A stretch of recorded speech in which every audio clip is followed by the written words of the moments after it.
दोस्तों नमस्ते। कभी कभी मैं नरेंद्र मोदी जी को बड़ा भाग्यशाली समझता हूं। भाग्यशाली इसलिए कि उनका विरोध करने वालों के पास अक्ल कितनी है ये मेरे समझ में आने लगता है। और ऐसे बिना अक्ल वाले विरोधकों को लेकर मोदी आगे बढ़ते रहते हैं। बस कभी कभी इन बिना अक्ल वालों को दुनिया सीरियसली ले लेती है, तब थोड़ी सी परेशानी बढ़ती है प्रधानमंत्री जी की। लेकिन कभी कभी इन लोगों ने जब अपने ओरिजिनल रूप में आ जाते हैं तो पता चलने लगता है कि मोदी की राह बड़ी आसान है।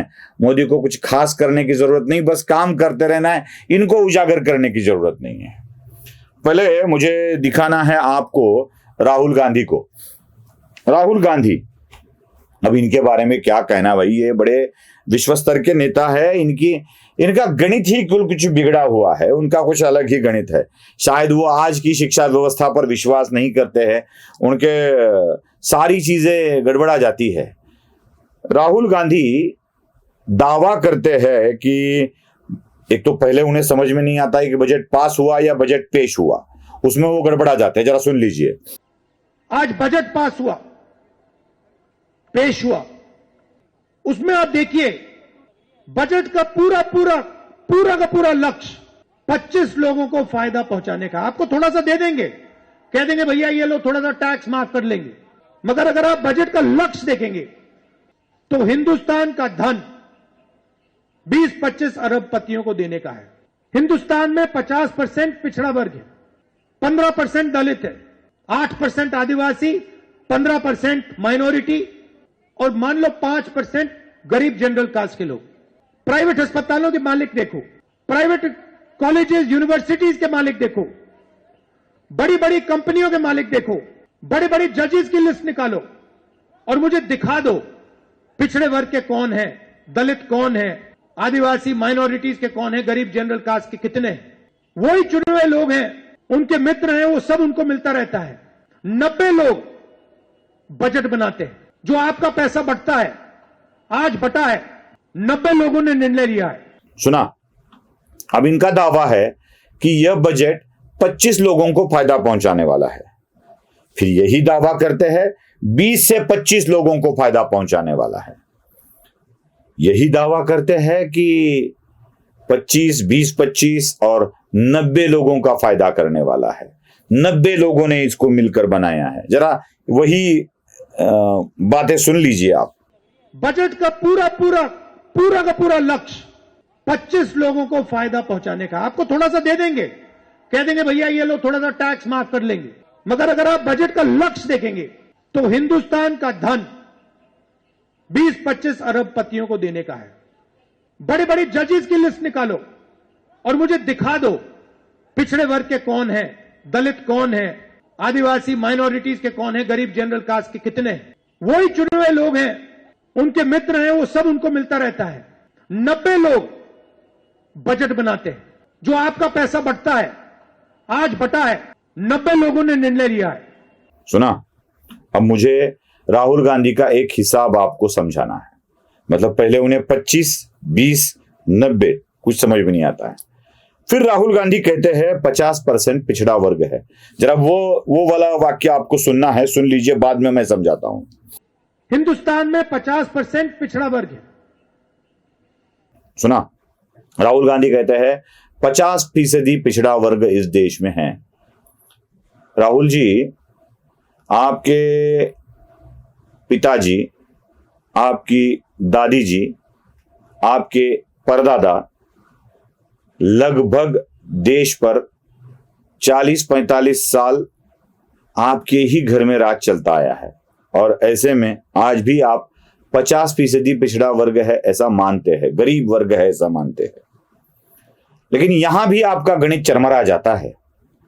अब जरा समझाता हूं राहुल गांधी की भाषा में। राहुल गांधी कहते हैं 15% दलित है, लगभग 15% दलित के बाद वो 8% आदिवासी की बात करते हैं, 15% अल्पसंख्यकों की बात करते हैं और 5% जनरल गरीब की बात करते हैं।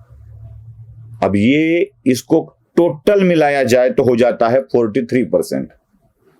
7% कहां से आए 50 में, कहां से आए? राहुल गांधी सपने में भी, समझने में भी जनरल कैटेगरी गरीब हो सकती है, ये समझते नहीं है। मतलब देश में 15% दलित समुदाय है, वो पूरा का पूरा गरीब है। देश में 8% आदिवासी है, वो पूरे के पूरे गरीब है। देश में 15% मुसलमान हैं, वह भी पूरे के पूरे गरीब है। एक भी श्रीमंत या अमीर मुसलमान नहीं है। और सिर्फ जनरल कैटेगरी में 5% गरीब पकड़ते हैं। अरे बचे हुए 7 दे देते तो कम से कम हो तो जाता 12% वाला मामला, लेकिन नहीं, ये देने को तैयार नहीं है। यहां भी राहुल गांधी का गणित चरमरा जाता है। और फिर बात करते हैं कि गरीबों के हाथ में क्या है। अर्थसंकल्प 90 लोग बनकर बजट बनाते हैं, 90 में से सिर्फ 3 गरीब होते हैं, पिछड़े होते हैं। अगर 100 रुपए दिया जाता है तो सिर्फ 5 रुपए मिलते हैं। जरा उनकी जुबान से सुन लीजिए। 90 लोग बजट बनाते हैं, जो आपका पैसा बटता है, आज बटा है। 90 लोगों ने निर्णय लिया है। पिछले साल मैंने उनकी लिस्ट निकाली, मैंने क्या पता लगाता हूं ये है कौन। 50% पिछड़े वर्ग की आबादी है। 90 में से 3 पिछड़े वर्ग के लोग हैं, अफसर हैं। छोटे छोटे डिपार्टमेंट पकड़ा रखे हैं। अगर बजट में 100 रुपए बटते हैं तो पिछड़े वर्ग के अफसर 5 रुपए का निर्णय लेते हैं। सुना, कभी कभी लगता है इस आदमी को सबसे ज्यादा दिमागी उपचार की जरूरत है। सच में जरूरत है, क्योंकि इस तरह की बेबुनियाद बेतुकी बातें तो यही कर सकते हैं। और है ना, प्रधानमंत्री नरेंद्र मोदी की राह आसान, जो मैं कह रहा हूं, आपको सुना रहा हूं। ये महाराष्ट्र में एक और ऐसे ही नेता बने बैठे हैं जिनका नाम है उद्धव ठाकरे। अपने पेपर में, जिसको कोई पढ़ता नहीं है, उसमें वो लिख लेते हैं कि यह अर्थसंकल्प वांझोटा है, मतलब बांझ है, बांझ। जो बजट पेश किया वो बांझ बजट है, इससे कुछ डिलीवर होने वाला नहीं है। उनके जो प्रवक्ता है खास संजय राउत, उनसे बुलवाया जाता है कुछ भी। पहले उद्धव ठाकरे को अर्थसंकल्प के बारे में कितना पता है, ये उन्हीं के मुख से जान लीजिए। निर्मला जी, मैं सच कहता हूं, पहले तो मैं ये बजट वगैरह कुछ जानता नहीं था, मेरा सब्जेक्ट ही नहीं है। कुछ साल पहले कोशिश की समझने की, लेकिन जब तक वो समझ में आती थी बात, तब तक आपका नेक्स्ट बजट आ जाता था। देखा है ना, मोदी की राह आसान। बहुत अच्छा लगता है ये सब सुनकर, ये सब देखकर। बहुत आसान रहा है मोदी।